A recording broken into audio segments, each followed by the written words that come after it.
My parents framed me and sent me to prison for 3 years over a lie I never told. They blamed me for the car accident that caused my sister-in-law to lose her baby. Something I never intended. They thought this broken woman would stay silent, powerless, and forgotten behind bars. But they had no idea what was coming. I still hear my mother's voice in court, cold as ice. One life for another. My father nodded beside her. Disappear for the sake of the family. My younger brother smirked from the witness stand. You owe her that much, sis. Every word was calculated. Every tear rehearsed. They painted me as the monster who destroyed their future grandchild. All to take what was mine. If you're interested in this gist, hit the like button, subscribe, and type "interested" in the comments. And I will give you a heart. I refused every single visitation request for 3 years. I didn't want to see their faces. I didn't want to hear another lie. The damp prison walls in Washington state became my calendar. With a broken fingernail, I scratched line after line on the concrete. 1 mark for each day. 995 marks in total. Tomorrow would be the last one. Tomorrow I walk out. The air in here smells of rust, regret, and waiting. But tomorrow, the gates open, and everything changes. Before I tell you how it all started and how it ends, drop a comment below and let me know where you're watching this from. I want to know who's listening to a woman's story of family betrayal and the price of truth. Tell me the moment someone you trusted turned their back on you. We're all here for the same reason, because some wounds never heal, and some debts get paid in full. The day I'm released is the day every lie starts biting back its owner. The final days in the women's prison in Washington state, just outside Seattle, dragged on endlessly. I sat on the cold metal bunk, the thin mattress worn through in places from years of use. With the jagged edge of a broken fingernail, I scratched another mark into the damp concrete wall behind the bed frame. Those marks were my only calendar. Straight. Even. Emotionless. 1,095 lines. Tomorrow would be the last. Memories flooded back without warning, without mercy. I am Tasha Reed, the one who built Reed Cloud Solutions from absolutely nothing. It all started in my parents' garage in Bellevue with a second-hand laptop and an idea for secure cloud storage tailored to small businesses.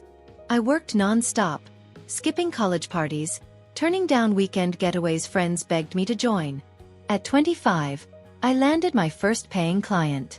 By 33, the company was publicly traded, valued at $90 million. I held majority shares, a portion from a trust my grandfather set up that I couldn't touch until adulthood, but most of it earned through sheer grind. I signed every major contract, represented the brand at every investor meeting. Cooper, my younger brother by 4 years, never accepted that reality. He was smart, charismatic but impatient. Growing up, he was the one our parents spoiled because he was the son, the true heir to the Reed name. They always talked as if the company would eventually be his, that I was just holding it in place. I overheard those whispers through closed doors, caught the disappointed looks at family dinners when father gazed at me, wishing I'd been born male. Cooper never voiced it, but I felt his quiet resentment every time I announced record growth. Every time a local tech magazine ran a profile calling me Seattle's rising female entrepreneur, he smiled, clapped, but the smile never reached his eyes. Then Delaney entered his life. She was beautiful, sharp, and knew exactly what she wanted. They married quickly after she got pregnant. Mother was overjoyed. Finally, a grandchild to carry the family line. She called me, voice bubbling. Take Delaney to her prenatal checkup for me, honey. I'm tied up with Miles's school meeting. I agreed, as always. It was the duty of the eldest in the Reed family. That day, the rain came down hard, the kind of relentless Seattle downpour that lasts for hours. On I-5, I drove the company Tesla, Delaney in the passenger seat, hand resting on her belly. At first, conversation was light. Baby names, nursery ideas. Then it shifted to business. Delaney asked out of nowhere. Cooper mentioned wanting to pull some capital for a side investment. What do you think? I kept my tone even. We're in the middle of expanding server infrastructure. Pulling funds now would tank the stock price, hurt every shareholder, including Mom and Dad's retirement accounts. Delaney smirked. You always put the company before family, don't you? Cooper's your brother. He deserves a bigger piece. The argument escalated from there. I tried to keep the car steady, but she wouldn't let up. She accused me of being selfish, of holding power just to prove something to our parents. Her voice rose, hands gesturing wildly. In the heat of it, Delaney suddenly lunged and yanked hard on the steering wheel. The car swerved instantly, tires hydroplaning on the wet pavement, clipping the guardrail with a jarring scrape. Airbags deployed. Windshield spider-webbed. I slammed the brakes, bringing us to a stop amid honking from surrounding traffic. I turned to her, heart pounding. Are you okay? Delaney clutched her stomach, face pale. Ambulance arrived fast. At the hospital, doctors confirmed she'd lost the baby. I sat stunned in the corridor, numb. But what followed turned shock into nightmare. Delaney told police I deliberately jerked the wheel in anger over the money dispute. Cooper stood by her side, holding her hand, looking at me with a mix of grief and resolve. Parents rushed to the hospital. Mother hugged Delaney, sobbing, then turned to me with a chill in her voice I'd never heard. Father said nothing, just nodded when officers asked about long-standing family tensions. Dashcam footage from the car vanished mysteriously. Later recovery attempts showed files completely wiped without trace. My company and personal accounts were frozen under an emergency order Cooper filed, claiming risk of asset dissipation due to mental instability. Without access to funds, I couldn't hire private counsel. I got a young public defender, overwhelmed with cases, who barely reviewed my file before trial. The trial lasted 3 weeks at King County Superior Court. Parents took the stand as key witnesses. Mother tearfully recounted, she's always been jealous of her brother, even as kids. Father added, Tasha controls the company too tightly. Never gave Cooper a real chance. Delaney, in a wheelchair, abdomen bandaged, wept describing the moment. I felt the car deliberately veer toward the barrier. Cooper held her, voice breaking. She grabbed the wheel. I'm certain. I testified calmly, recounting events exactly as they happened, but lacked physical proof. My public defender fumbled against the family witnesses. Jurors eyed me suspiciously. A successful businesswoman suddenly unstable. The judge sentenced me 3 years for reckless manslaughter, plus a no-contact order with the company during incarceration.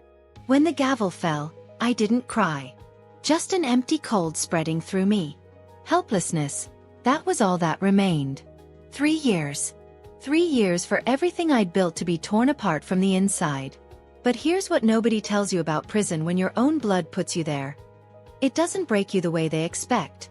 It crystallizes you. Every day behind those bars, I had nothing but time to think, to replay every conversation, every family dinner, every board meeting where Cooper's eyes lingered too long on my chair at the head of the table. I realized something that changed everything. They didn't betray me in that courtroom. The courtroom was just where they made it official. The betrayal started years before, in whispered conversations I wasn't meant to hear, in decisions made about my future without my input, in the way they smiled at me while sharpening knives behind their backs. Prison didn't destroy me. It freed me from the last illusion I'd been clinging to, that family meant loyalty. That blood meant protection. That the people who raised you couldn't possibly want to see you buried. I was wrong. And tomorrow, when those gates open, they're going to learn just how wrong they were about me. The sharp click of heels and the heavier thud of men's dress shoes echoed down the prison hallway. I set aside the worn paperback I'd been pretending to read and waited. The guard's voice came over the intercom. Final visitation approved. They entered the visiting room in a practice group. My parents, Cooper, and Delaney. Mother had chosen a navy dress with her favorite pearl necklace. Father wore the charcoal suit he'd saved for board meetings. Cooper's tie was perfectly knotted, his hair styled like he was heading to a photo shoot afterward. Delaney carried a small bouquet of lilies, her face arranged in careful sorrow. I lifted the receiver on my side of the plexiglass. Father spoke first, leaning forward with that familiar authoritative tone he'd used when negotiating contracts. Tasha, the documents are ready. You transfer majority voting shares to Cooper, and we stabilize everything. The company's bleeding cash with you gone. Mother's voice came next, softer, but no less calculated. It's the only way to protect what your grandfather built. Investors are nervous. One signature saves jobs, saves the legacy. Cooper took the phone, his eyes meeting mine with the same intensity he'd shown on the witness stand. Think about the bigger picture, sis. You've always said Reed Cloud was about more than any single person. Delaney placed her free hand flat against the glass. After everything, you owe the family this. I held the receiver but said nothing. Then the door on their side opened again. Miles Reed stepped in. My youngest brother, 25, now the one I'd let go as CFO 18 months before my arrest over what seemed like minor discrepancies in quarterly reports.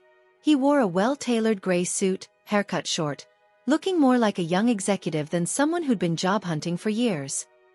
He sat beside Cooper without a word to me at first. When he took the phone, his tone was even, almost detached. Family isn't always about who's right or wrong. Sometimes it's about who makes it through. His eyes flicked away from mine as he said it. I scanned their faces. Parents who'd taught me ambition. Brother who'd grown up in my shadow. Sister-in-law who'd joined the family 5 years ago and felt entitled to rewrite its rules. And Miles, the youngest, always the observer, always on the periphery of family drama. I felt a wall solidify inside me. I'm not signing, I said clearly into the receiver. Anything. Ever. Consider this goodbye. Father's expression turned to stone. Mother's hand flew to her mouth. Cooper gripped the phone tighter. Miles simply placed the receiver back in its cradle without reaction. I stood and walked away. Behind me, Mother's voice rose through the glass. You're throwing away everything we worked for. But here's the thing they didn't understand. They hadn't worked for it. I had. Every late night, every missed holiday, every relationship I sacrificed because the company needed me. They'd just been waiting in the wings for their turn to cash in. And now they were panicking because the golden goose refused to lay eggs on command. The following morning brought Seattle's familiar overcast sky and light rain. The prison gates rolled open on schedule. Outside, a small crowd of reporters had gathered. Tech journalists from GeekWire, a crew from KOMO News, even someone from CNBC who'd flown in overnight after the story broke about the Reed family drama.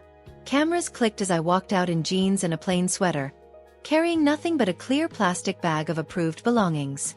My parents stood at the front with Cooper holding white roses, faces arranged in hopeful relief for the lenses. Mother stepped forward first, arms open. Sweetheart, we're so glad you're home. I kept walking, passed within arm's reach without breaking stride or meeting their eyes. The roses remained extended, untouched.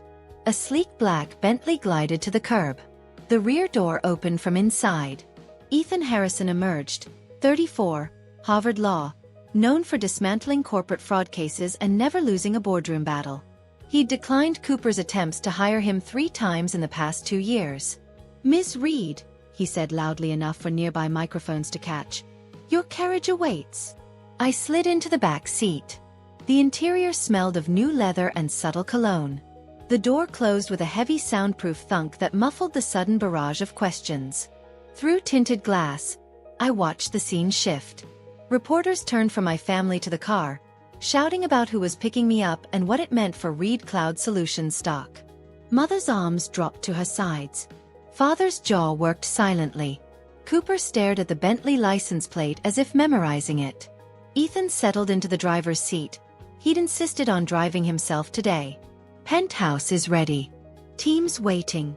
I leaned back against the headrest, feeling the smooth acceleration pull us away from the curb.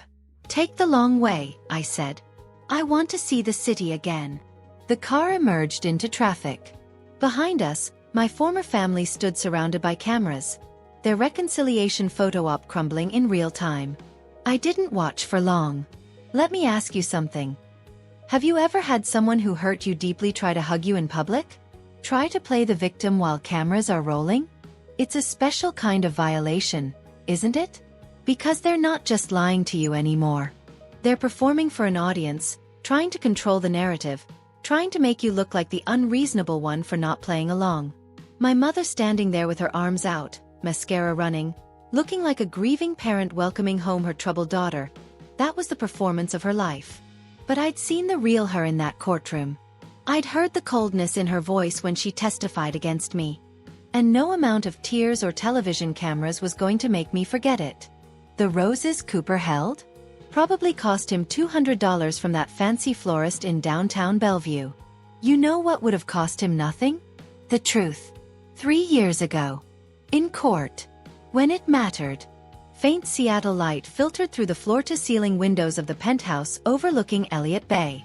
I stepped inside the apartment that had been secured and stocked weeks earlier, the door clicking shut behind me with a finality that echoed in my chest. The air smelled clean, lemon polish and fresh linens, nothing like the stale concrete I'd breathed for 3 years. I dropped the small plastic bag of prison belongings on the marble counter and headed straight for the bathroom. The shower had 6 heads, rainfall and handheld, all chrome and glass. I turned the water as hot as I could stand and stood under it for what felt like hours, scrubbing with cedar-scented soap until my skin was raw. The steam rose thick, carrying away the scent of institutional disinfectant clinging to my hair and pores. I watched gray water swirl down the drain and wondered if rage could be washed off as easily. When I finally emerged, wrapped in a thick white robe, Ethan Harrison and Barbara Doyle were waiting in the living area. A mahogany table had been set up with neat stacks of documents, 2 laptops open, and a pot of coffee still steaming. Barbara, 61, silver hair cut sharp, former federal prosecutor turned corporate litigator, stood when I entered. Ethan remained seated, scrolling through something on his screen. "Welcome home, Ms. Reed," Barbara said, voice steady and professional. "We've got a lot to cover." I poured coffee into a real ceramic mug, my first in years, and sat across from them. The liquid was dark, rich, nothing like the weak prison brew. It burned my tongue in the best way. Ethan slid the first folder toward me. "Revocation of the emergency power of attorney your brother filed claiming mental incompetence. We challenge it on grounds of fraud and lack of medical evidence. Your signature here reactivates your majority shareholder status immediately." I signed without hesitation. The pen felt foreign in my hand. Too smooth, too expensive. Barbara placed the second document in front of me. "Emergency motion for forensic audit and temporary asset freeze. This goes to King County Superior Court this afternoon. It prevents any transfer of company funds until the audit completes." I signed that too. Then came the resistance. Ethan's phone buzzed. He answered, listened, frowned. First National is pushing back. They're citing the existing hold Cooper placed and want 24 hours to review conflicting orders. Barbara's eyes narrowed. They'll get 4 hours. File the ex parte motion now. Judge Ramirez owes me a favor from the Meridian case. While Ethan typed furiously, Barbara reached into her briefcase and produced a small black USB drive. No label, just a single handwritten M in blue ink on the side. "This is the backup copy," she said quietly. "The original was destroyed, wiped clean from a server in Bellevue 17 months ago. It took our forensic team this long to reconstruct fragments from off-site backups and deleted email chains. Everything's here: internal communications, offshore transfers, shell companies registered in Delaware, enough to show systematic embezzlement." I took the drive. It was lighter than I expected.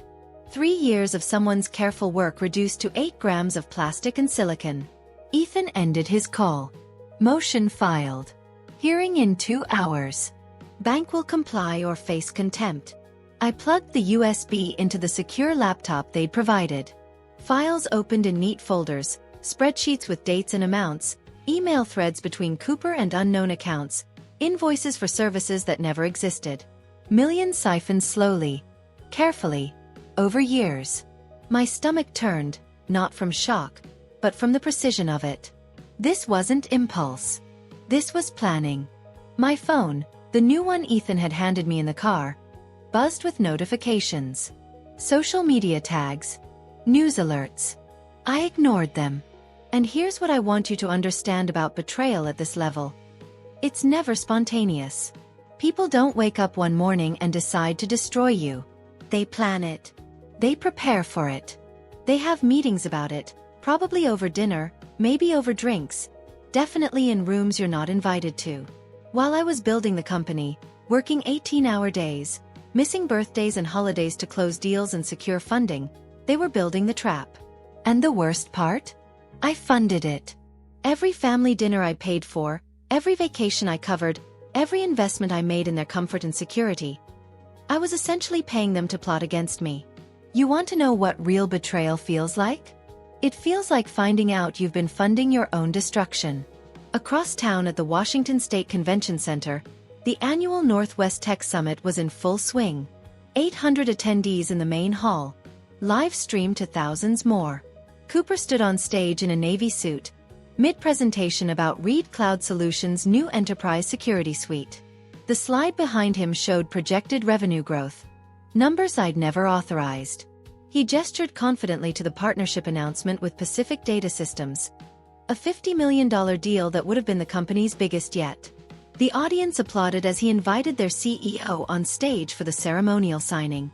Cooper pulled out the company black card, titanium, unlimited limit, and handed it to the waiter who'd brought champagne for the toast. The portable terminal beeped once. Declined. He laughed it off as a glitch. Tried again. Second beep. Declined.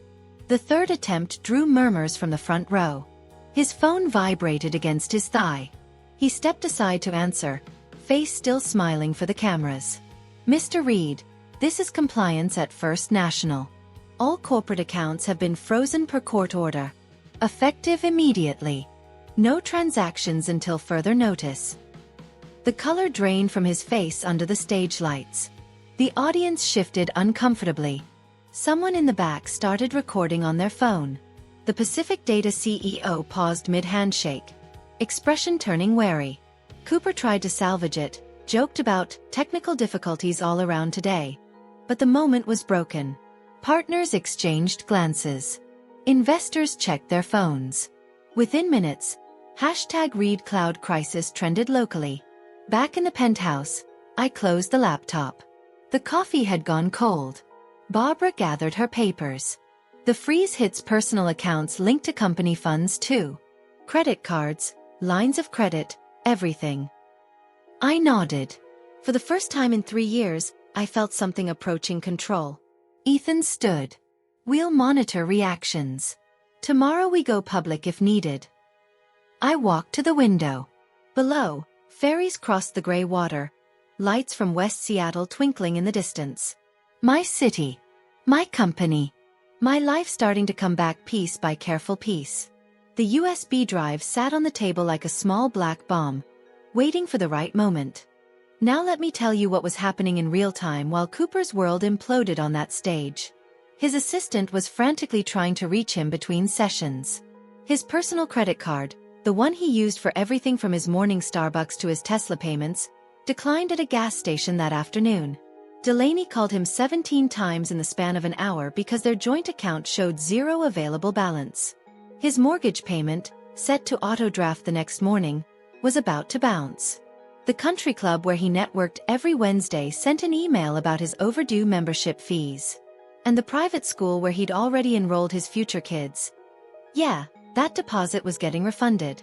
Everything he'd built on my foundation was crumbling, and he had no idea it was just the beginning. Because here's what people like Cooper never understand. When you take everything from someone, when you leave them with nothing but time and anger, you're not neutralizing a threat. You're creating one.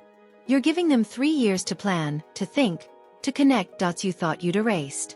You're giving them 1,095 days to scratch marks on a wall and promise themselves that every single one of those marks will be repaid.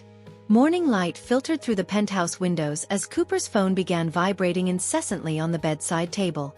He reached for it, groggy, squinting at the screen. 47 missed calls.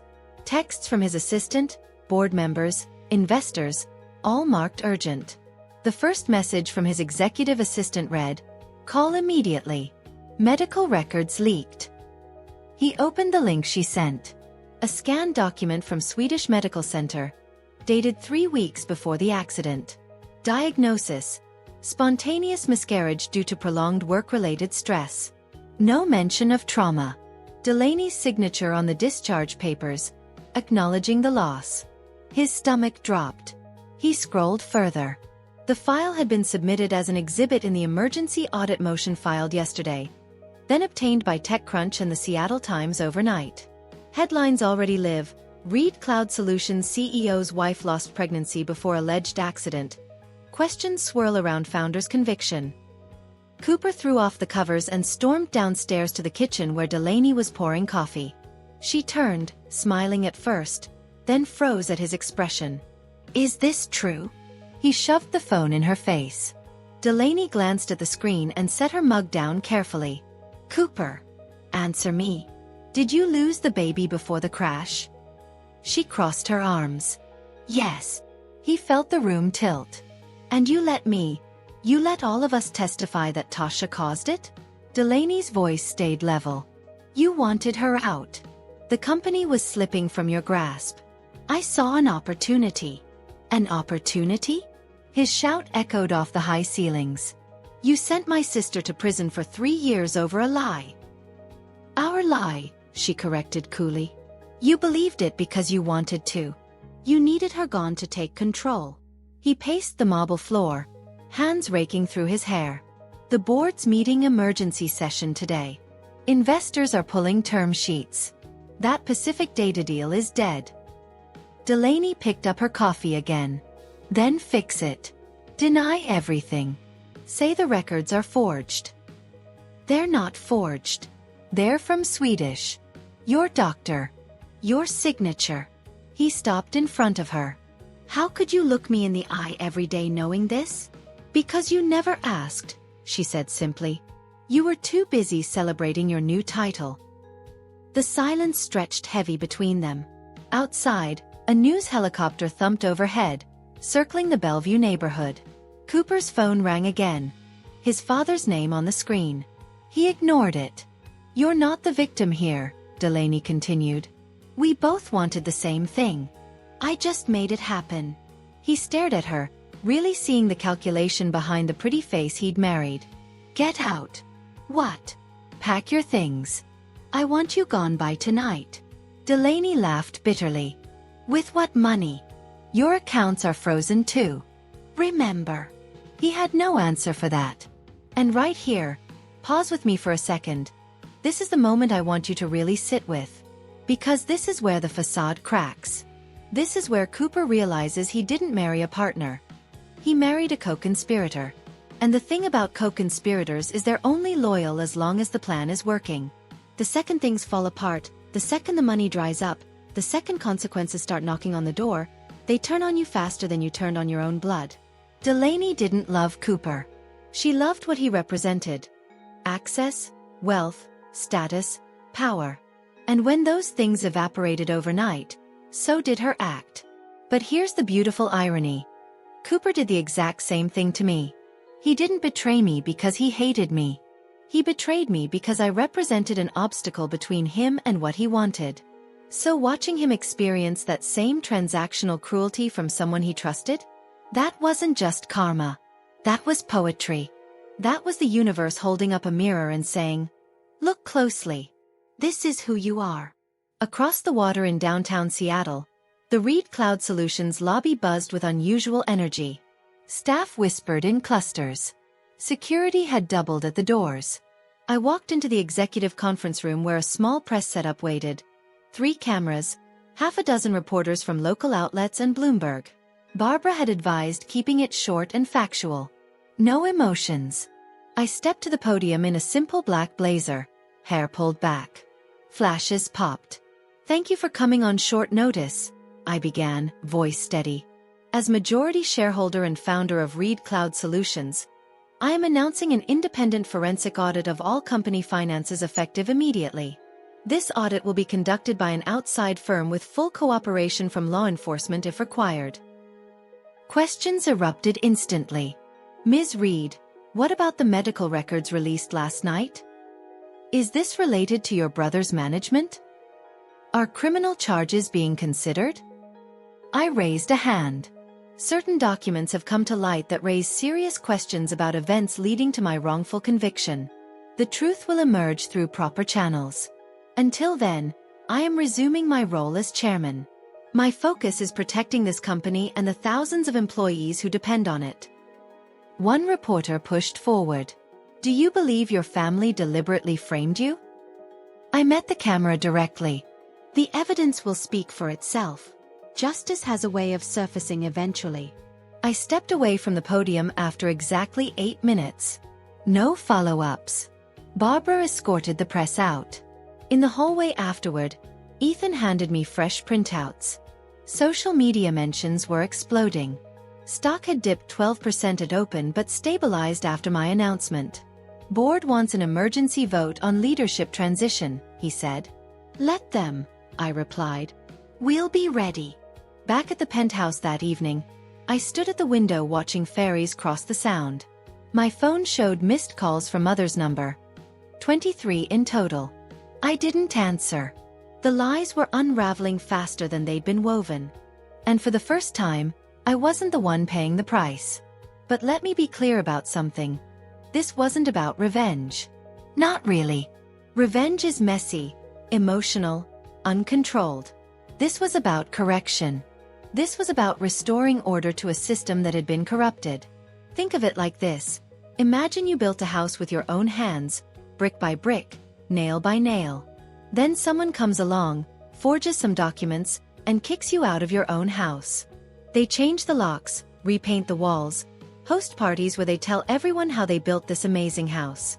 For 3 years, you watch from the outside while they trash everything you created. Then one day, you get the chance to walk back in with the original blueprints, the original deed, and the original truth. That's not revenge. That's repossession. That's taking back what was always yours. And if the people who stole it get hurt in the process, well, they should have thought about that before they committed fraud. The thing is, I knew this moment was coming. Even in prison, scratching those marks on the wall, I knew. Because people who lie always mess up eventually.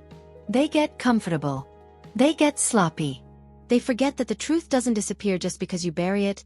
It just waits underground, growing roots, getting stronger, until one day it breaks through the surface and everything you built on top of it collapses. Cooper thought he'd erased the dashcam footage completely. He thought paying off the technician in gift cards and cash apps was untraceable. He thought the shell companies in Delaware were hidden well enough. He thought wrong. And that medical record? The one showing Delaney lost the baby 3 weeks before the accident? That wasn't even hard to find. It was sitting in Swedish Medical Center's database the whole time, protected by standard privacy laws. All we had to do was subpoena it as part of the audit. The truth was never missing. It was just waiting for someone to ask the right questions. And now that those questions were being asked, now that reporters were digging, now that federal investigators were getting interested, my family was about to learn a very expensive lesson about the difference between winning and cheating. You can cheat your way to victory, sure. But you can't cheat your way out of consequences. Afternoon traffic hummed along the tree-lined streets of Bellevue as 2 moving trucks and a court officer's SUV pulled up to the gates of the sprawling estate overlooking Lake Washington. I stepped out of the black Escalade with Ethan Harrison at my side, the eviction order crisp in his hand. The house, 6 bedrooms, infinity pool, home theater, had been titled solely in my name since before my parents moved in 20 years ago, a premarital asset the court recognized without dispute. The gates swung open electronically. My parents, Cooper, and Delaney stood on the front step, suitcases already packed at their feet. Mother clutched a small jewelry case. Father held a single garment bag. Cooper's face was blotchy from lack of sleep. Delaney kept her eyes on the ground. The court officer read the order aloud. Immediate vacation of premises. Personal clothing and toiletries only. All furnishings and items purchased with company funds to remain. Mother broke first. She dropped the jewelry case and rushed toward me, arms outstretched. Baby, please. This is our home. Your father's health. Her voice cracked into sobs. Oh, my child, she whispered in the Vietnamese she'd used when I was small, the language of lullabies and bedtime stories.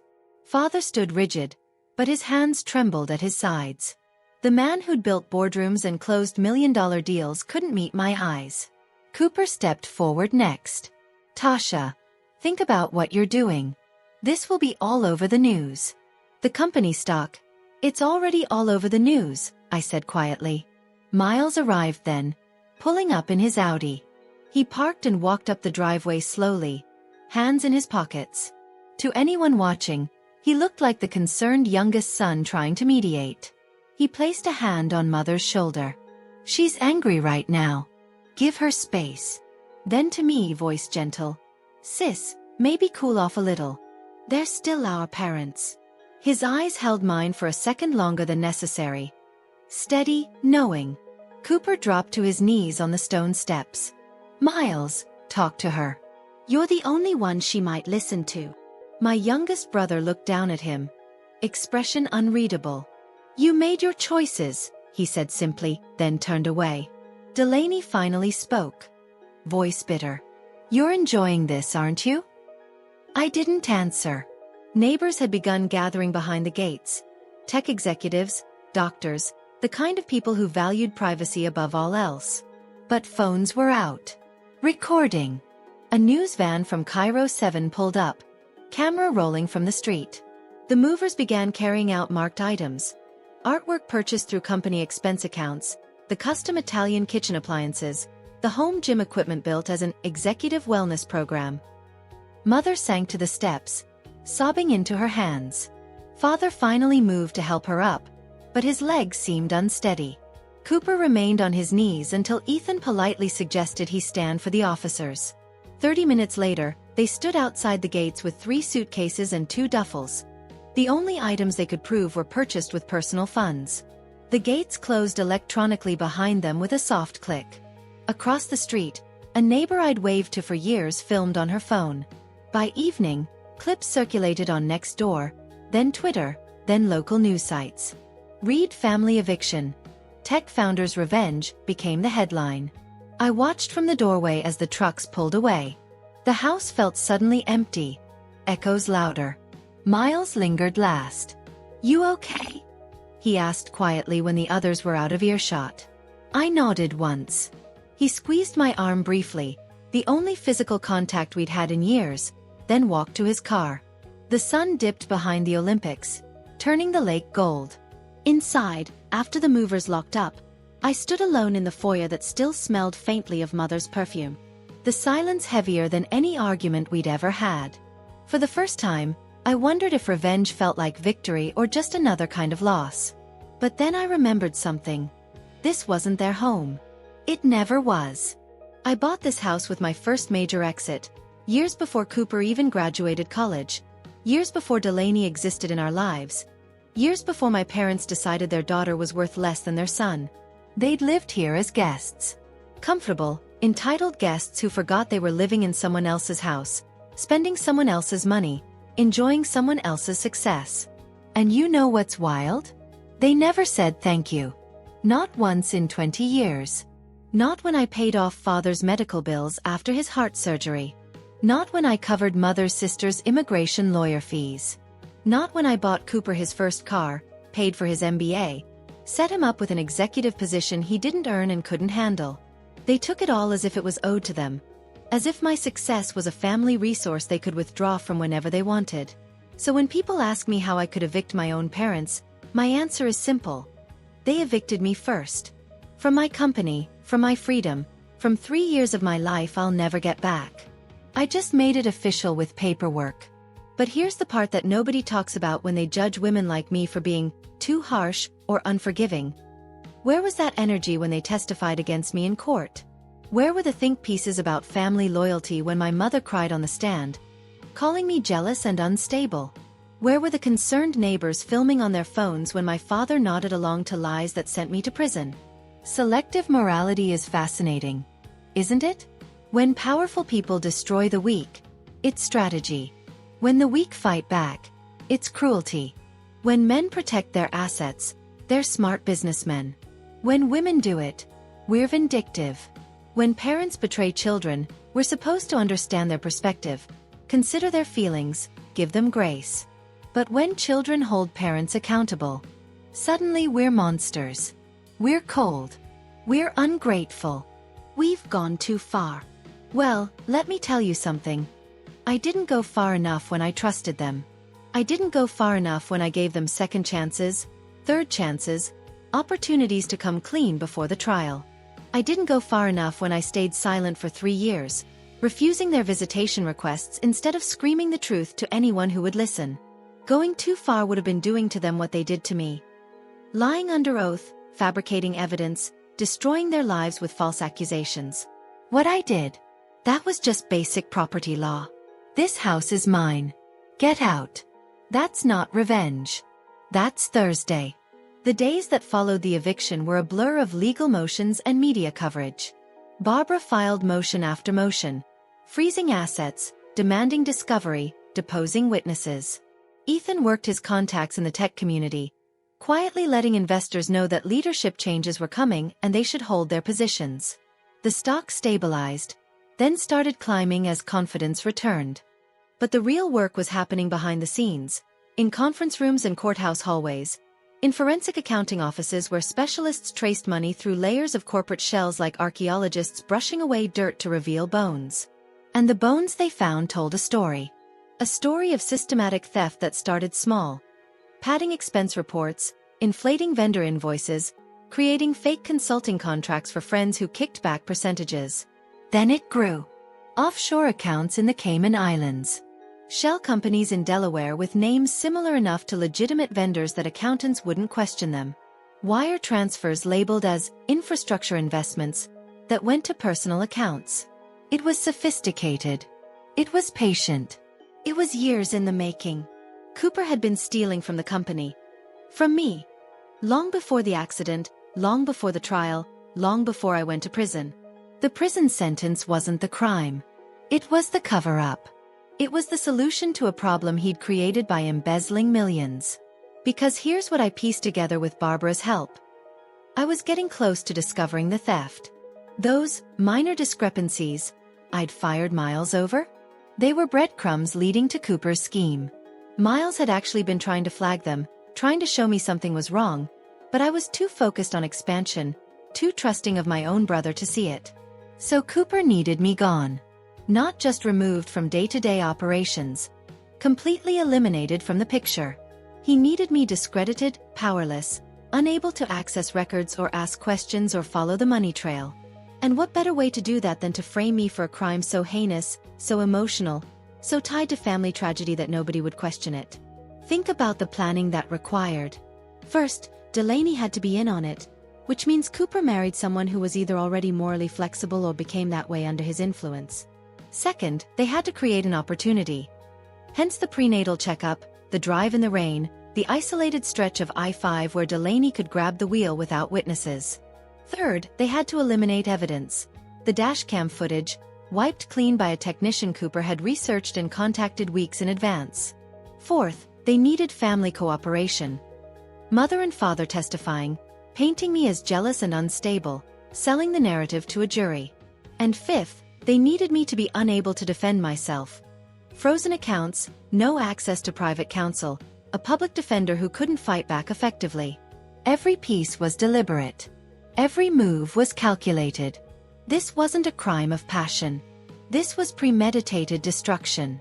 And I was supposed to just accept it? I was supposed to serve my time, sign over my shares, and fade quietly into the background while they lived in my house, spent my money, ran my company into the ground? The audacity of showing up at the prison with transfer documents and white roses, expecting me to smile and cooperate, expecting me to prioritize family after everything they'd done, that tells you everything you need to know about how they saw me. Not as a person. Not as a sister or daughter. As an obstacle that had been removed and should stay removed. As a problem that had been solved and should stay solved. They genuinely believed that 3 years in prison would break me enough to comply. That I'd be so grateful to be free, so desperate to reconnect with family, so worn down by the system that I'd sign anything just to feel loved again. They thought prison would make me small, compliant, manageable. Instead, it gave me clarity. It stripped away the last illusions I had about who they were and what they were capable of. It gave me time to grieve the family I thought I had and accept the truth about the family I actually had. And most importantly, it gave me time to plan. Because while they were celebrating their victory, spending my money, making deals in my name, I was scratching marks on a wall and making promises to myself. Promises that every single lie would be exposed. Every stolen dollar would be traced. Every person who betrayed me would face consequences. Not because I'm cruel. Not because I'm vindictive. But because I built something real, something valuable, something worth fighting for. And I'll be damned if I let thieves and liars take it just because we share DNA. So when you see headlines about the Reed family drama, when you see clips of my parents being evicted, when you hear people debating whether I've gone too far, remember this. They started this war. They chose fraud over honesty. They chose greed over family. They chose to destroy me rather than share what I'd built. All I did was survive it and fight back. And if that makes me the villain in someone's story, so be it. I'd rather be the villain who's free, successful, and in control of her own life than the victim who's broken, and behind bars because she was too forgiving to fight back. The universe doesn't reward nice women. It rewards smart ones. And I got very, very smart during those 3 years in Washington State Penitentiary. Smart enough to know that the real battle wasn't just getting out. It was making sure I never ended up back there again, powerless and voiceless while other people wrote my story. Now I'm writing it myself. And trust me, the next chapter is going to hurt them a lot more than this one did. The boardroom at Reed Cloud Solutions headquarters in downtown Seattle felt heavier than usual, the air thick with unspoken tension. I sat at the head of the long glass table, the city skyline visible through the windows behind me.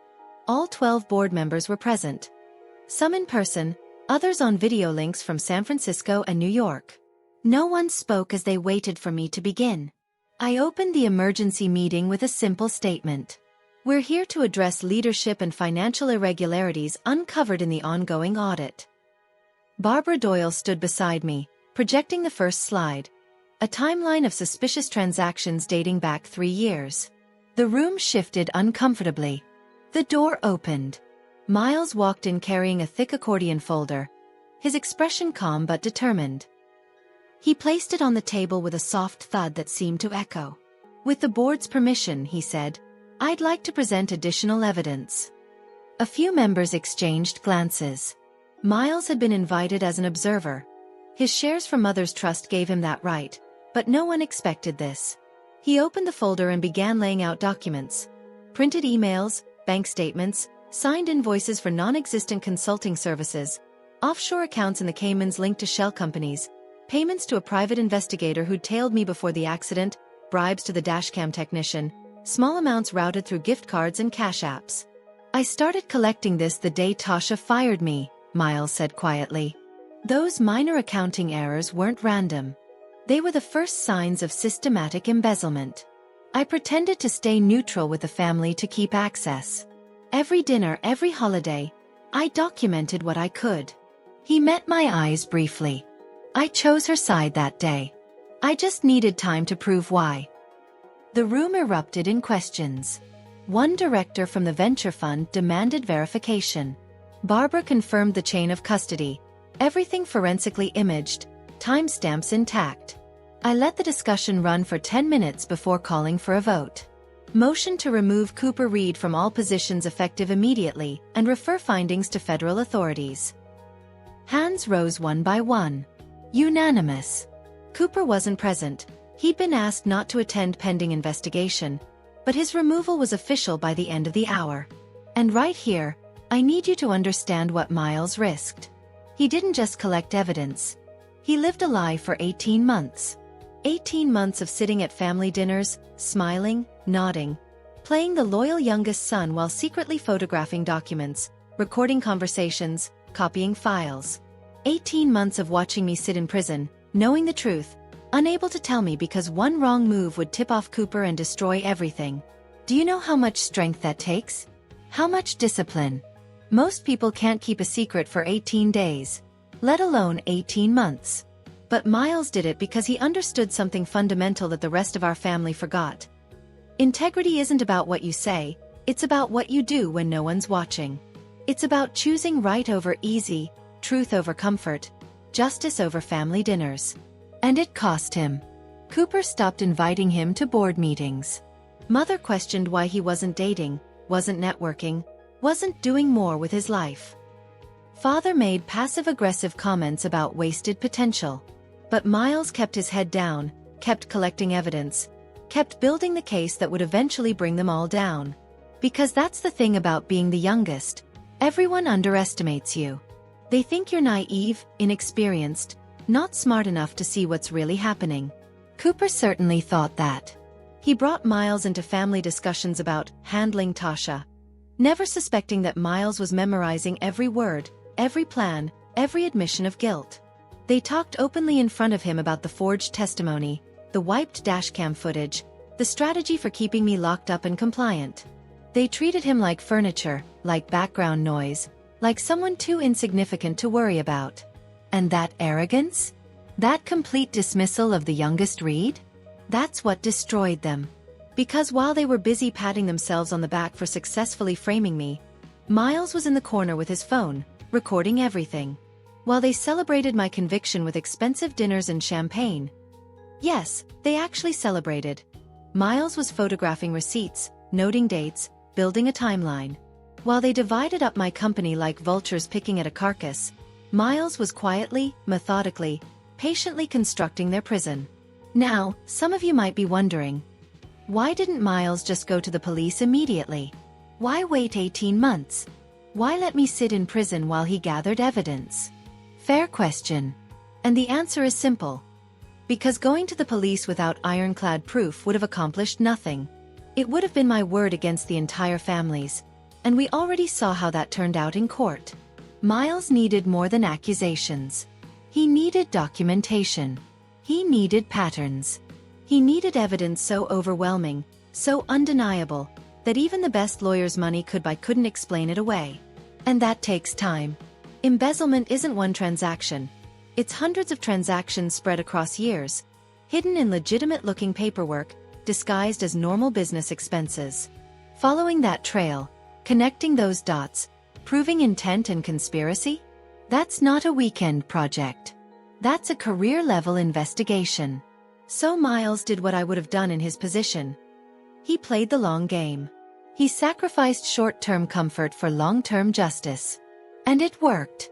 Months passed in a blur of depositions and discovery.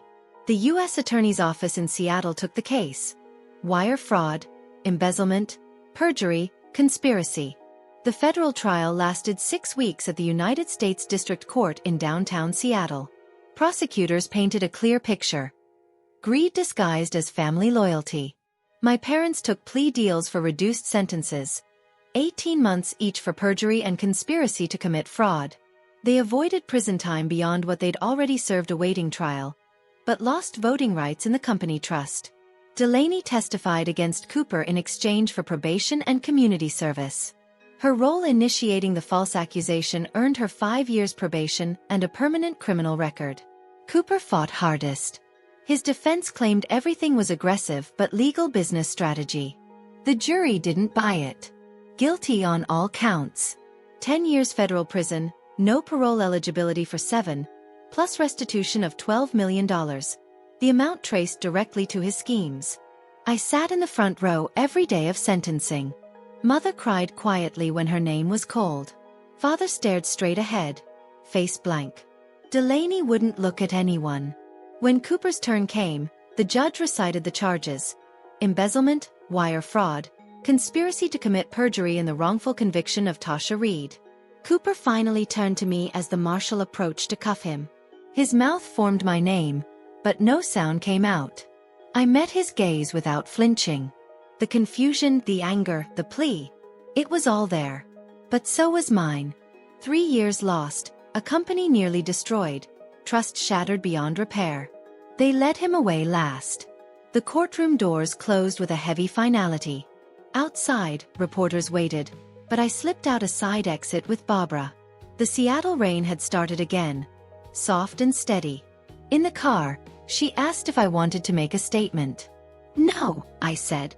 The verdict speaks for itself. I watched the courthouse recede in the rearview mirror. Mixed emotions churned: relief, emptiness, something close to grief for the family that no longer existed. But mostly resolve. The lies had their day. Truth finally had its turn. And here's what I want you to sit with for a moment. Cooper had multiple opportunities to stop this. When I first questioned the accounting discrepancies, he could have come clean. When Delaney suggested framing me for the accident, he could have said no. When the dashcam footage was being wiped, he could have intervened. When I was arrested, when I was on trial, when I was sentenced, when I was sitting in prison scratching marks on a wall. At any point in that 3-year nightmare, he could have told the truth. One conversation with a prosecutor. One confession. One moment of courage could have ended it all. But he didn't. Because every day I stayed in prison was another day he got to play CEO. Every day I was silenced was another day he could steal with impunity. Every day I was gone was another day he convinced himself he deserved what he'd taken. So when people ask if I feel bad about what happened to him, about the 10-year sentence, about the $12 million in restitution he'll never be able to pay, my answer is always the same. I feel exactly as bad as he felt when he watched me get sentenced for a crime I didn't commit. Which is to say, not at all. But you know what the really crazy part is? Even after everything, the evidence, the trial, the conviction, Cooper still didn't think he did anything wrong. In his mind, he was entitled to that money. He was entitled to that position. He was the son, the heir, the one who was supposed to run the Reed empire. I was just the placeholder, the interim CEO, the daughter who got lucky with Grandpa's trust fund. So taking what was rightfully his? That wasn't theft in his eyes. That was correction. That was the natural order asserting itself. And framing me? That wasn't evil. That was necessary. That was problem solving. That was doing what needed to be done to restore balance to a universe that had made a mistake by putting a woman in charge. This is what entitlement looks like, by the way. Not just wanting things you haven't earned, believing so deeply that you deserve them that you'll commit federal crimes to take them. Believing so completely in your own superiority that you'll destroy anyone who stands in your way, even your own sister, even your own blood, and still sleep soundly at night because you've convinced yourself it was justified. The scariest part of this whole story isn't the lies or the prison time or the betrayal. It's how normal Cooper seemed while doing it all. He wasn't a cartoon villain twirling a mustache. He was a regular guy who loved his wife, wanted kids, played golf on weekends, donated to charity. He was charming at parties, professional in meetings, beloved by employees who had no idea what he was really doing. Evil doesn't always look like evil. Sometimes it looks like ambition. Sometimes it looks like family loyalty. Sometimes it looks like a younger brother who just wants his fair share, who's tired of living in his sister's shadow, who's ready to step up and lead. Until you look closer and realize that stepping up meant tearing someone else down. That taking his fair share meant stealing millions. That family loyalty meant conspiring to send an innocent woman to prison. This is why you can't trust appearances. This is why you can't assume that people who smile at you, who share your last name, who sit across from you at Thanksgiving dinner, have your best interests at heart. Sometimes the people closest to you are the most dangerous.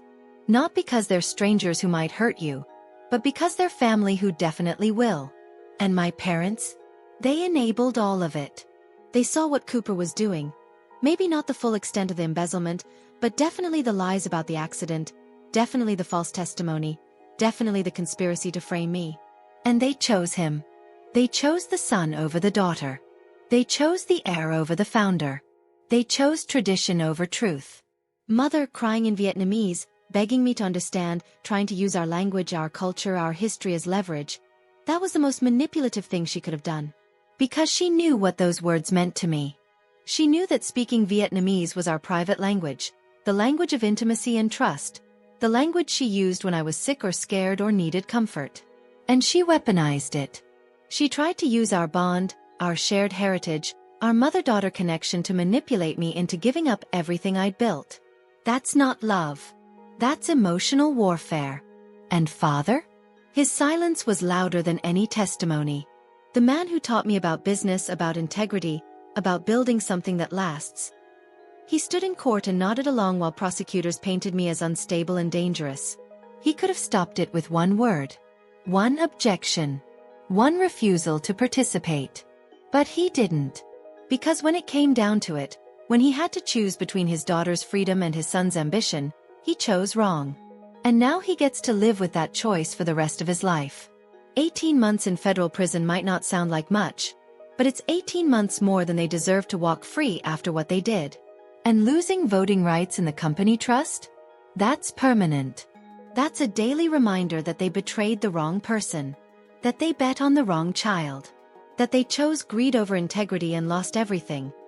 Their home, their reputation, their relationship with their daughter, their grandchildren they'll never have from me, their legacy. Because that's the thing about betrayal at this level. You don't get to come back from it. You don't get to say sorry and have everything go back to normal. Some bridges, once burned, stay burned. Some relationships, once broken, stay broken. Some choices, once made, define you forever. And my parents made their choice. They chose Cooper. They chose lies. They chose complicity. So now they get to live with the consequences of that choice while I live with the consequences of trusting them in the first place. The difference is, I'm moving forward. They're stuck. Frozen in the moment they decided their son's ambition was worth more than their daughter's life. And that's a prison sentence no judge could ever impose. The prison of knowing you destroyed your family for money you never even got to keep. A year later, I sat in the visitation room of the Washington State Penitentiary in Walla Walla. The plexiglass between us scratched and cloudy from countless conversations. Cooper looked different. Orange jumpsuit hanging loose on a frame that had lost weight, hair cropped short, eyes ringed with fatigue. He picked up the phone on his side with hands that no longer wore the heavy watch I'd seen in family photos. I lifted my receiver. He spoke first, voice rough. "Thanks for coming. I didn't think you would." I said nothing, waiting. "I know sorry doesn't fix anything," he continued. "But I've had time to think. A lot of time." He paused, searching my face through the glass. "Mom and Dad, they ask about you in every letter. They want to know if you're okay." I kept my expression neutral. Cooper leaned closer. "The company's doing well. I read the quarterly reports. The prison library gets them. Miles is killing it as CEO." I nodded once. He swallowed hard. "I don't expect forgiveness. I just needed to see you to say it to your face." I finally spoke, voice low and even. "There is no forgiveness. Not for you. Not for Mom or Dad. The blood tie is severed. Legally, emotionally, completely. I changed my name on every document months ago. You're strangers now." His face crumpled, but he didn't look away. "I transferred full ownership and control of Reed Cloud Solutions to Miles," I continued. "He's the only one who chose right over easy, ethics over family pressure. He earned it." Cooper's knuckles whitened on the phone. "I deserve that." "Yes," I said. "You do." Silence stretched between us, filled only by distant voices in other booths.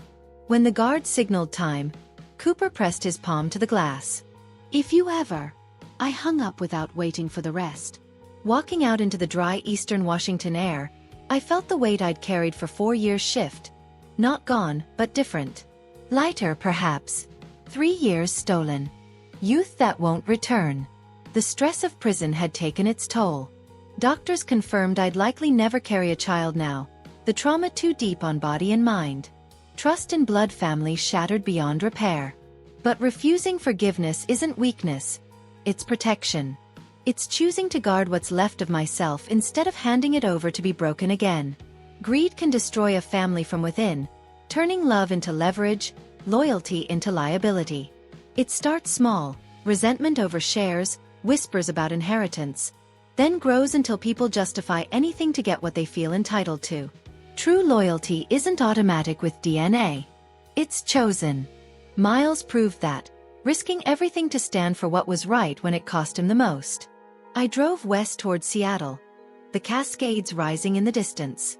The company thrives under new leadership. I consult when needed, but mostly I build something smaller, mine alone. Some losses are permanent. Some choices define us forever. But survival, real survival, means deciding who gets to stay in your life and who doesn't, and living with that decision unapologetically. Now let me tell you why I went to that prison. Because some of you are probably thinking, why give him the satisfaction? Why let him see you? Why waste your time on someone who stole 3 years of your life? And the answer is this. I went for me, not for him. I went because I needed to look him in the eye and confirm what I already knew, that he still didn't get it. That prison hadn't enlightened him, hadn't transformed him, hadn't given him some profound understanding of what he'd done. He was sorry he got caught. He was sorry he was in prison. He was sorry his life fell apart. But he wasn't sorry for what he did to me. Not really. And knowing that, seeing that with my own eyes, hearing it in his voice when he talked about the company doing well, about Miles being CEO, about Mom and Dad asking about me, it freed me from the last tiny piece of doubt I'd been carrying. The doubt that whispered maybe he was a good person who made bad choices. Maybe the pressure got to him. Maybe if circumstances had been different, he would have done the right thing. That visit killed that doubt dead. Because here's what I realized sitting across from Cooper in that visitation room. He was never going to be the brother I needed him to be. He was never going to wake up one day and understand the magnitude of what he'd stolen from me. Not just money, not just time, but the version of myself that still believed family was sacred. The version that would have given him a real position in the company if he'd just been patient. The version that would have shared everything willingly if he'd just asked instead of scheming. He killed that version of me as surely as if he'd put a bullet in her. And the woman who walked out of that prison, both the one in Walla Walla that day and the one in Seattle 3 years earlier, she's someone different. Harder. Sharper. Less forgiving. Some people would call that damaged. I call it educated. I call it experienced. I call it surviving a masterclass in human nature that I never asked for but paid for in full. And the tuition? 3 years. My fertility, my ability to trust, and the family I thought I had. Expensive? Absolutely. But worth it? That depends on what I do with the knowledge. And what I've done is this. I've built a new life with walls so high and gates so secure that nobody gets in without proving themselves first. Not with words, not with apologies, not with promises, with actions over time. Miles earned his place by 18 months of documented loyalty when it cost him everything. Barbara and Ethan earned their places by fighting for me when I couldn't fight for myself. The handful of friends who visited me in prison, who believed me when I had no proof, who stood by me when it wasn't convenient or profitable or socially acceptable, they're in. Everyone else? They're out. And they stay out. Because I learned something in that cell scratching marks on concrete. You teach people how to treat you. And for too long, I taught my family that they could take from me without consequence. That my success was communal property. That my boundaries were suggestions. That my trust was infinite. I taught them wrong, and they learned the lesson eagerly. So now I'm teaching a different lesson. I'm teaching that betrayal has consequences that last longer than prison sentences. That some doors, once closed, don't reopen. That forgiveness is earned, not owed. And sometimes it's not available at any price. Does that make me cold? Unforgiving? Bitter? Maybe. Probably. I don't particularly care. Because the alternative is what? Pretending it didn't happen? Going to family therapy and working through our issues? Agreeing to disagree about whether framing me for manslaughter was an appropriate business strategy? There's no middle ground here. There's no compromise position between you sent me to prison for 3 years based on lies, and let's have Thanksgiving together. The math doesn't work. The forgiveness equation has no solution. And I'm done pretending it does just to make other people comfortable with a situation they didn't have to live through. This is the part where people who've never been betrayed at this level like to chime in with advice about healing and letting go and not letting anger consume you. And to those people I say this. You're right that anger can be consuming. You're right that holding grudges can be exhausting. You're right that forgiveness can be freeing. But you're wrong about who needs to do the forgiving here. I don't owe Cooper, or my parents, or Delaney my forgiveness. What I owe myself is protection. What I owe myself is standards. What I owe myself is a life where I never, ever have to wonder if the people closest to me are plotting my destruction. And I have that now. It's smaller than the life I had before. Fewer people, higher walls, more security cameras, both literal and metaphorical. But it's mine. It's real. It's built on truth instead of obligation, on choice instead of DNA, on demonstrated loyalty instead of assumed family bonds. Miles sits in the CEO chair I built, running the company better than I ever could because he's not haunted by the ghosts of what it cost to build it. Barbara and Ethan are on retainer. Permanent guardians against anyone who tries to take what's mine again. My name is different. Legally, professionally, personally. Tasha Reed died in that courtroom 3 years ago. The woman who walked out of prison is someone new, someone harder to kill, someone who knows that survival isn't about being the strongest or the smartest. It's about being the most willing to cut off diseased limbs before they infect the whole body. And my family? They were the disease. Cutting them off wasn't cruelty. It was surgery. Necessary, painful, life-saving surgery. The drive back from Walla Walla took 4 hours. 4 hours of eastern Washington desert turning into mountain passes, turning into the green, gray, rain-soaked Seattle I'd missed every single day in prison. By the time I got back to the penthouse, the city lights were reflecting off Elliott Bay. And I felt something I hadn't felt in years. Peace. Not happiness, not quite. Not closure. Because that's a myth people tell themselves. But peace. The peace of knowing I'd done what needed to be done. I'd faced the person who'd hurt me most and told him the truth without flinching. I'd drawn a line in the sand and defended it. I'd chosen myself over family harmony, truth over comfortable lies, protection over performative forgiveness. And I'd walked away knowing I would never, ever have to make that choice again because the choice was made. Permanent. Final. Non-negotiable. I poured a glass of wine. Real wine, expensive wine, the kind I dreamed about on those thin prison mattresses, and stood at the window watching the ferries cross the Sound.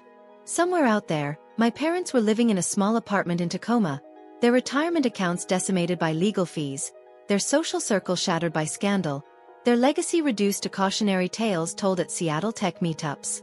Remember the Reeds? Built a $90 million company and destroyed it over greed. Cooper was in a cell probably similar to the one I'd occupied, scratching his own marks on his own wall, counting down 7 years minimum before parole eligibility. Delaney was doing community service, her law degree worthless with a felony conviction, her carefully constructed life in ruins. And Miles was in the executive suite, working late probably, doing what I'd done for years. Building something real, something valuable, something worth protecting. The difference is, he knows now what I learned the hard way. He knows that family can be your greatest asset or your worst enemy. He knows that trust is earned, not inherited. He knows that sometimes the hardest decision and the right decision are the same decision. I taught him that. Not with words, not with lectures, but with evidence. With the empire I built and the ashes it nearly became. With the prison sentence I served and the revenge I executed. With the forgiveness I withheld and the peace I found anyway. Some people learn from books. Some learn from experience. Miles learned from watching me survive what should have destroyed me and come out sharper instead of broken. And now he's using those lessons to build something that will outlast all of us. A company run on merit instead of bloodlines, on ethics instead of entitlement, on earned trust instead of assumed loyalty. That's my real legacy. Not the technology, not the market share, not the stock price. The lesson that survival isn't about avoiding betrayal. It's about making sure betrayal doesn't define you. It's about taking the worst thing that ever happened to you and using it as fertilizer for something better. It's about refusing to let the people who tried to bury you realize they actually just planted you. And I grew. God, did I grow. In that concrete cell with the damp walls and the scratched marks and the endless time to think. I grew roots so deep that nothing will ever uproot me again. I grew thorns so sharp that anyone who tries to grab me will bleed. I grew a canopy so thick that I can weather any storm. The Reed family tried to plant me 6 feet under. Instead, they planted me in soil enriched by their lies, watered by my tears, and fertilized by my rage. And what grew from that grave they dug? Something they never expected. Not a victim. Not a broken woman. Not a compliant daughter willing to sign away her birthright for scraps of affection. What grew was a sequoia. Ancient, massive, unshakable, and absolutely impossible to cut down. They tried. They failed. And now they get to live in the shade of what they created, looking up at branches they can't reach, watching fruit they'll never taste, knowing that every ring in my trunk tells the story of a year they tried to kill me and couldn't. That's not revenge. That's not even justice. That's just nature running its course. They planted. I grew. And now the forest belongs to me. 5 years after my release, I stood in front of 300 women at the Washington State Women's Business Summit in downtown Seattle. The conference room at the Sheraton overlooked the same gray waters I'd watched from my penthouse window all those years ago, the same ferries crossing the Sound, the same city that had witnessed my fall and my rise. But this time, I wasn't watching from the outside. I was center stage, microphone in hand, telling a story I'd kept private for years. The organizers had asked me to speak about overcoming adversity in business. What they got was the unfiltered truth about what happens when your family becomes your competition and how to survive when the people who should protect you decide to destroy you instead. I didn't sugarcoat it. I didn't use business euphemisms or corporate speak. I told them about the prison walls, the scratched marks, the betrayal that sent me there. I told them about the moment I realized my mother's testimony wasn't a mistake or a misunderstanding. It was strategic. I told them about sitting across from Cooper in that visitation room and choosing not to forgive because forgiveness without accountability is just permission to be hurt again. The room was silent except for the occasional sound of someone crying quietly. After I finished, the standing ovation lasted 3 minutes. But it was the line afterward that stretched for 2 hours. Women waiting to tell me their stories. Daughters whose fathers chose sons. Wives whose husbands chose mistresses and took the business in the divorce. Sisters whose siblings stole inheritances. Partners whose co-founders pushed them out of companies they'd built together. Every single one of them had been told to forgive, to move on, to be the bigger person, to not let anger consume them. And every single one of them felt guilty for not being able to do it. I looked each one in the eye and said the same thing. You don't owe anyone forgiveness. You don't owe anyone access. You don't owe anyone a relationship just because you share DNA or history or a business license. What you owe yourself is protection. What you owe yourself is peace. And sometimes those things are only possible when you cut off the people who hurt you and refuse to let them back in. The relief on their faces was palpable. Like I'd given them permission to feel what they'd been feeling all along but had been told was wrong. One woman, maybe 60, with gray hair and expensive jewelry, grabbed my hand with both of hers. My son embezzled from the family business, she said quietly. $200,000 over 3 years. My husband wants to give him another chance. Says it's what family does. But I can't. I just can't. I squeezed her hands back. Then don't. Your instinct to protect what you built isn't cruelty. It's wisdom. Trust it. She started crying then, really crying, and I stood there holding the hands of a stranger who wasn't a stranger at all because betrayal has a language that transcends age and industry and circumstance.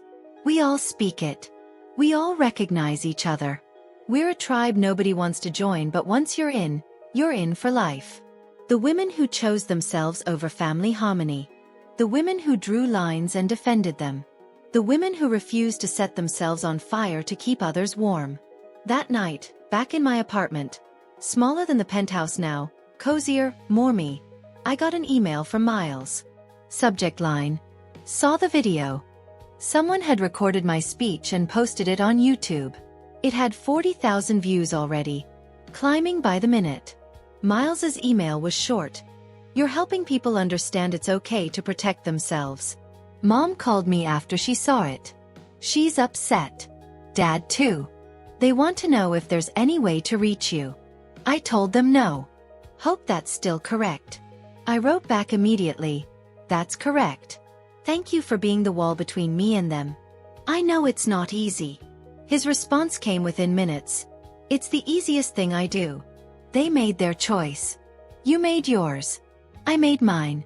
We're all living with the consequences. That's how it works. Simple. Clear. True. Miles got it in a way most people never would. He understood that family isn't a trump card that beats every other consideration. It's a relationship like any other, subject to the same rules.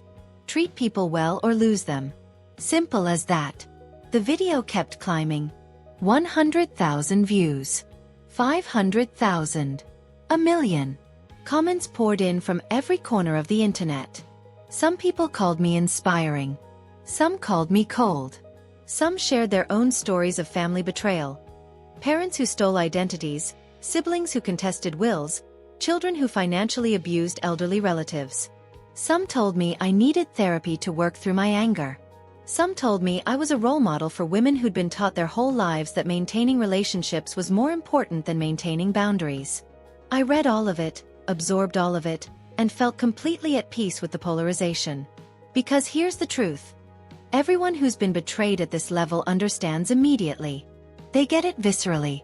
They feel it in their bones. They watch that speech and think, finally someone said it out loud. And everyone who hasn't been betrayed at this level thinks I'm overreacting. They think surely it can't be that bad. Surely there's a way to work it out. Surely family is worth more than holding grudges. Those people have never had their family testify against them in court. They've never had their mother cry on the stand while calling them unstable. They've never had their father nod along to lies that sent them to prison. They've never scratched marks on a concrete wall counting down days stolen by people who were supposed to love them. So their opinions, while valid in their own lives, mean absolutely nothing in mine. I don't need people who've never been betrayed to understand my boundaries.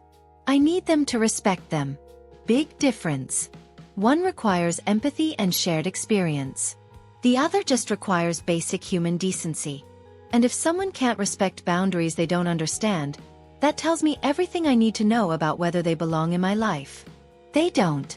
The video hit 2 million views. Media requests started flooding in. Good Morning America wanted me for a segment on family estrangement. NPR wanted an interview about women in tech and corporate betrayal. Forbes wanted to do a feature on rebuilding after wrongful conviction. I declined all of them. Because this wasn't about fame or platform or using my trauma for content. This was about one speech, one afternoon. 300 women who needed to hear that choosing yourself isn't selfish. It's survival. But something else happened that I didn't expect. Other women started sharing their stories publicly. Blog posts, TikToks, Medium articles. All with similar themes. My family chose my brother over me. My parents enabled my sister's abuse for years. I went no contact and people treated me like the villain. A movement started organically, of women refusing to accept the narrative that family loyalty was more important than family honesty. Women refusing to forgive people who'd never apologized. Women drawing boundaries and defending them against societal pressure to maintain relationships that were destroying them. And the backlash was immediate. Think pieces about the epidemic of family estrangement, and how cancel culture had infected family dynamics. Op-eds about how young people today don't understand the value of family, and everyone's too quick to cut people off over minor disagreements. Missing from all of these takes? Any acknowledgement that maybe, just maybe, the families getting cut off had earned it. Any consideration that the epidemic wasn't estrangement, it was accountability. That women weren't cutting off family over minor disagreements. They were protecting themselves from major abuse. I wrote one response, published it on LinkedIn, and watched it go viral. The title, Stop Asking Women to Forgive Family Members Who Belong in Prison. The thesis, forgiveness is for people who've acknowledged harm, shown remorse, and changed behavior. What my family did wasn't a mistake or a misunderstanding. It was calculated fraud that resulted in federal convictions. Asking me to forgive that isn't compassionate. It's enabling. The post got 3 million views in a week. Half the comments were from women saying, "Thank you for saying this." The other half were people telling me I was bitter, damaged, setting a bad example, teaching people to hold grudges, contributing to the breakdown of family values. I responded to exactly none of them. Because you can't argue someone into understanding betrayal they've never experienced. You can't explain to someone who's never been wrongfully imprisoned what it feels like to have your own mother testify against you. You can't make someone who's never had their life's work stolen understand why you won't show up to Thanksgiving dinner with the thieves. They either get it or they don't. And honestly, I don't need them to get it. I need them to stay in their lane. What I did instead was focus on the women who did get it. I started a small consulting practice helping women navigate family business disputes. Not legal advice. I left that to Barbara. But strategic advice.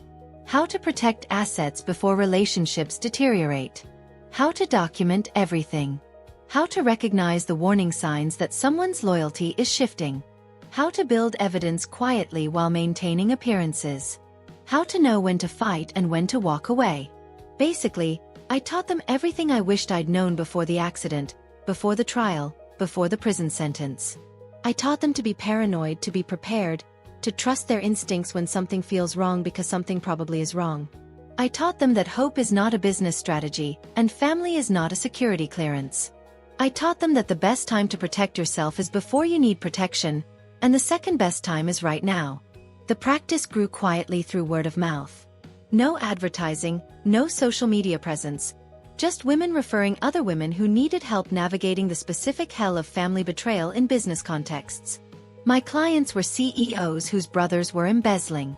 Daughters whose fathers were planning to leave businesses to sons despite the daughters doing all the work. Women whose business partners, often husbands, were hiding assets before divorce. Sisters whose siblings were manipulating elderly parents to change wills. Every story was different. Every story was the same. And every woman thought she was alone, thought she was overreacting, thought surely her family wouldn't actually go through with it. I told them all the same thing. Yes, they would. Yes, they will. Yes, they are. And if you don't protect yourself now, you'll regret it later. Some listened. Some didn't. The ones who didn't always came back later, after the betrayal happened, after the damage was done, asking if there was anything that could be fixed. Sometimes there was. Often there wasn't. And I never said, "I told you so," because that's not helpful. What I said instead was, "Now you know. Now you'll never make this mistake again. Now you'll never trust blindly. Now you're educated. Expensive education, but education nonetheless. What you do with it is up to you." 3 years into running the practice, I got a call from a number I didn't recognize. Local area code. Seattle. I almost didn't answer, but something made me pick up. Tasha Reed. A woman's voice, young, uncertain. This is she. This is Delaney. Silence. My whole body went rigid. She continued quickly, nervously. "I know I have no right to call. I know you probably want nothing to do with me. But I need help. I'm being abused by my new partner and I don't know what to do, and I saw your speech and I thought maybe you'd understand." Part of me wanted to hang up immediately. Part of me wanted to scream at her about irony and karma and poetic justice. But a bigger part, the part that had spent 5 years helping women escape exactly this kind of situation, couldn't ignore a woman asking for help, even if that woman was Delaney. "Are you in immediate danger?" I asked, voice professional, detached. "No, not right now. He's at work. But he controls all the money and my probation officer doesn't believe me and I have nowhere to go." I took a breath. "I'm going to give you a number. It's a domestic violence resource center I work with. They'll help you. They'll get you safe. They'll believe you. Will you? Can I see you? Can we talk?" "No," I said firmly. "But I won't leave you in danger. Make the call. Get safe. After that, you're on your own." I gave her the number and hung up before she could respond. Barbara called me 2 hours later. "Did you just refer Delaney Reed to Safe Harbor?" Word traveled fast in the nonprofit world. I did. Why? I looked out at the city, the same view I'd had from a dozen different windows over the years. Because I meant what I said in that speech. Every woman deserves to be safe, to be believed, to be protected. Even women who didn't extend me the same courtesy. I'm not helping her for her sake. I'm helping her because refusing to help would make me like them. Willing to watch someone suffer to prove a point. And I'm not like them. That's the whole point. Barbara was quiet for a moment. "You're a better person than I am." "No," I said. "I'm just a person who learned the hard way that becoming your enemy to defeat them isn't victory. It's surrender. Delaney will get help because that's what I do now. I help women. All women. Even ones I'll never forgive. Especially ones I'll never forgive. Because maybe, just maybe, if someone helps her now, she won't spend the next 3 years plotting to destroy someone else. Maybe intervention breaks cycles. Or maybe it doesn't. But either way, I'll sleep fine tonight knowing I didn't let someone suffer just because I could. That's what separates survivors from abusers. They hurt people because they can. We help people despite everything. And that difference? That's everything. 10 years after my release, I stood in a different boardroom. Smaller, more intimate, walls covered in whiteboards filled with business plans and revenue projections. This wasn't Reed Cloud Solutions. This was Reed Security Consulting, the company I'd built from scratch in my second act, specializing in corporate fraud prevention and family business protection. We had 40 employees now, offices in Seattle and San Francisco, clients across the country. And every single one of them was a business owner who'd learned the hard way that family and business don't always mix well. Miles sat across from me, no longer CEO of Reed Cloud Solutions. He'd sold it 2 years ago for $320 million and retired at 35. The company we'd built together, the one that had cost me so much, had made him wealthy beyond measure. And the first thing he did with that money? He invested in mine. Not as a silent partner, not as a favor, but as a believer in what I was building. The numbers are good, he said, reviewing the quarterly report. Better than good. You're going to need to expand again if demand keeps growing like this. I smiled. Problem is, I don't want to grow too fast. I learned that lesson already. He laughed, understanding immediately. Reed Cloud had grown so fast that I'd lost control of it, lost oversight of what Cooper was doing, lost the ability to see betrayal happening in real time because I was too focused on expansion. This time I was growing deliberately, carefully, with systems in place to prevent exactly the kind of fraud that had destroyed me the first time. Every employee went through extensive background checks. Every transaction required dual authorization. Every contract had clawback clauses. Every partnership had exit strategies. I wasn't paranoid. I was educated. And there's a difference. Mom asks about you sometimes, Miles said quietly, changing the subject in that way he had when something was weighing on him. I set down my coffee. And what do you tell her? The truth. That you're happy. Successful. That you've built something amazing. That you're helping people. He paused. She cries every time. I felt nothing. No satisfaction, no guilt, no anger. Just nothing. That's her consequence to carry, not mine. She wants to apologize. Properly this time. Face to face. No. The word came out sharp. Final. Miles, we've talked about this. I know. I just thought, 10 years is a long time.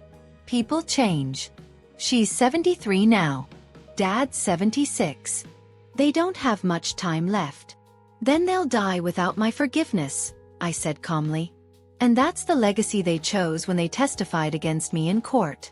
I didn't make that choice for them. They made it themselves. Miles nodded slowly. He never pushed, never guilt-tripped, never tried to manipulate me into reconciliation. That's why he was still in my life. He respected boundaries even when he didn't fully agree with them. Cooper gets out next year, he said after a moment. I know. I'd marked the date in my calendar. Not because I planned to do anything, but because I needed to know when to be extra vigilant. He's written me a few times from prison. Says he's changed, found religion, wants to make amends. I raised an eyebrow. And you believe him? I believe he's saying what he thinks will get him sympathy. Whether he means it. Miles shrugged. Time will tell. Time already told, I said. 10 years ago. When he chose greed over integrity. Everything since then is just noise. But here's the thing about people like Cooper. They never really change. They just get better at hiding who they are. Prison doesn't rehabilitate people who don't think they did anything wrong.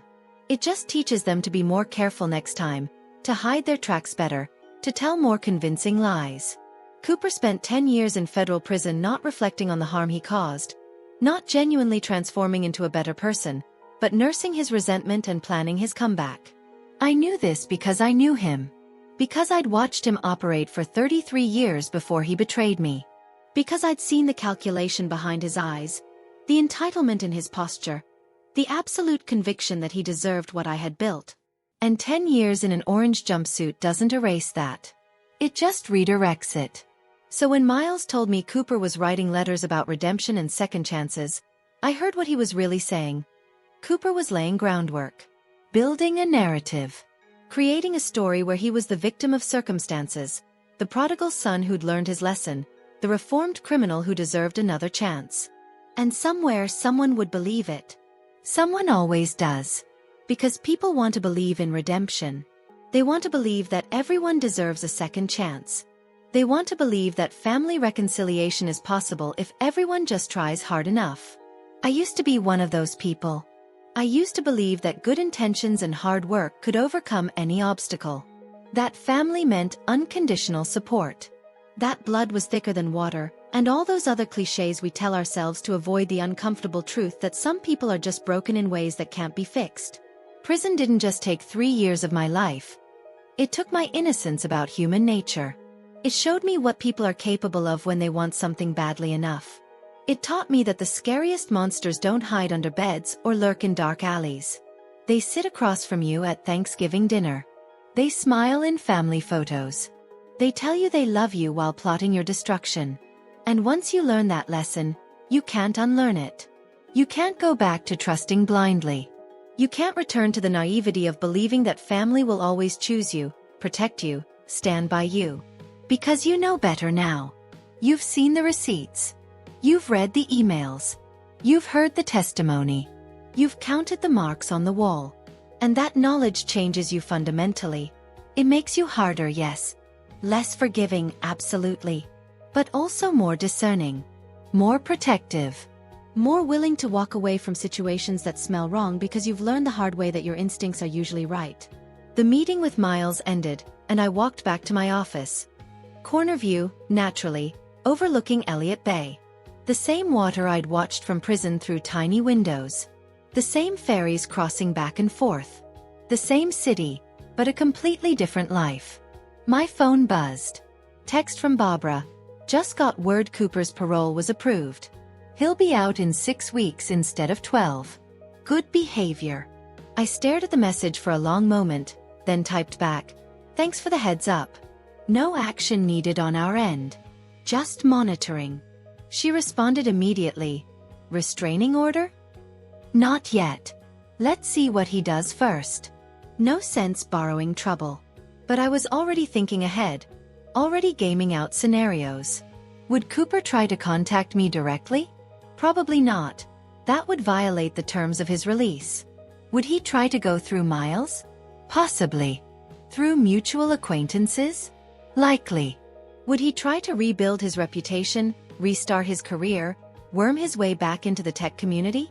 Absolutely. And would people give him that chance because everyone loves a comeback story? Unfortunately, yes. Some would. Enough would. People who didn't know the full story, who bought into the redemption narrative, who thought 10 years in prison was punishment enough and now it was time to move forward. I didn't blame them, exactly. They weren't wrong to believe in second chances in general. They were just wrong to think Cooper deserved one. But that wasn't my problem to solve. My problem was protecting myself and my business from whatever move he'd make next. Because make no mistake, Cooper would make a move. He wasn't the type to fade quietly into obscurity. He was too proud, too ambitious, too convinced of his own brilliance. He'd spent 10 years in prison probably planning exactly how he'd reclaim his place in Seattle's tech scene, how he'd rebuild his reputation, how he'd convince people that he was the real victim in the Reed family saga. And you know what? He might succeed. Not with me, not with Miles, not with anyone who actually knew the truth. But with enough other people to be dangerous. Because that's how narcissists work. They find new audiences who don't know their history. They rewrite their stories for people who weren't there. They exploit the human tendency toward forgiveness and second chances. They weaponize other people's empathy against the victims they've already destroyed once. It's a pattern as old as humanity itself. And I'd be damned if I let it work on me twice. 6 weeks later, Cooper Reed walked out of federal prison in Sheridan, Oregon. I know because a reporter from the Seattle Times called asking for comment on his release. I declined. But I watched the coverage anyway. Cooper had lost weight, gained gray hair, looked older than his 43 years. He wore donated clothes, jeans and a button-down that didn't quite fit. He made a brief statement to the cameras. I made terrible mistakes that hurt people I loved. I've spent 10 years reflecting on those choices and working to become a better person.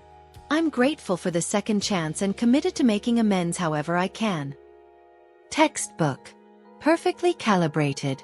Humble enough to seem genuine, vague enough to avoid specifics, forward-looking enough to avoid dwelling on actual details of his crimes. I watched it twice, analyzing every word, every pause, every facial expression. And I saw exactly what I expected to see. Performance. Not remorse. Not transformation. Performance. The same performance he'd given on the witness stand when he testified against me. The same performance he'd given in the visitation room when he pressed his palm against the glass. Cooper was good at performing emotion. He always had been. What he'd never been good at was actually feeling it. The phone calls started almost immediately. Reporters wanting my reaction. Former colleagues asking if I'd heard. Well-meaning friends suggesting maybe this was an opportunity for healing. I ignored all of them. Because here's what people don't understand about betrayal at this level. There's no healing that involves the person who betrayed you. Healing happens in spite of them, not with them. Healing is building a new life where they have no access, no information, no power. Healing is success they can't touch, happiness they can't contaminate, peace they can't disturb. Cooper getting out of prison didn't require my response. It didn't require my acknowledgement. It didn't require anything from me at all. He'd served his time according to the legal system. Fine. That didn't mean I owed him forgiveness, reconciliation, or even basic civility. The debt he owed me, 3 years of my life, my fertility, my ability to trust, couldn't be repaid with 10 years in prison or 100. Some debts are permanent. Some damage is irreversible. And pretending otherwise doesn't help anyone except the person who caused the damage in the first place. A month after Cooper's release, I got an email. The subject line read, "From Cooper, please read." I stared at it for a full minute before opening it. The message was long, carefully written, probably drafted and redrafted dozens of times. He talked about his time in prison, the therapy he'd done, the insights he'd gained about his behavior and its roots in childhood insecurity and parental pressure. He talked about understanding now how his actions had hurt me, how he'd been driven by jealousy and entitlement he hadn't even recognized at the time. He talked about not expecting forgiveness but hoping for the opportunity to apologize properly, face to face, to look me in the eye and take full responsibility for the pain he'd caused. It was compelling. It was well written. It was exactly what someone in his position should say if they were genuinely remorseful. And it meant absolutely nothing to me. Because words are easy. Words cost nothing. Words can be crafted and edited and perfected until they say exactly what the audience wants to hear. What's hard is action. What costs something is actually changing behavior. What can't be edited is a track record of choices made over years and decades. And Cooper's track record spoke louder than any email ever could.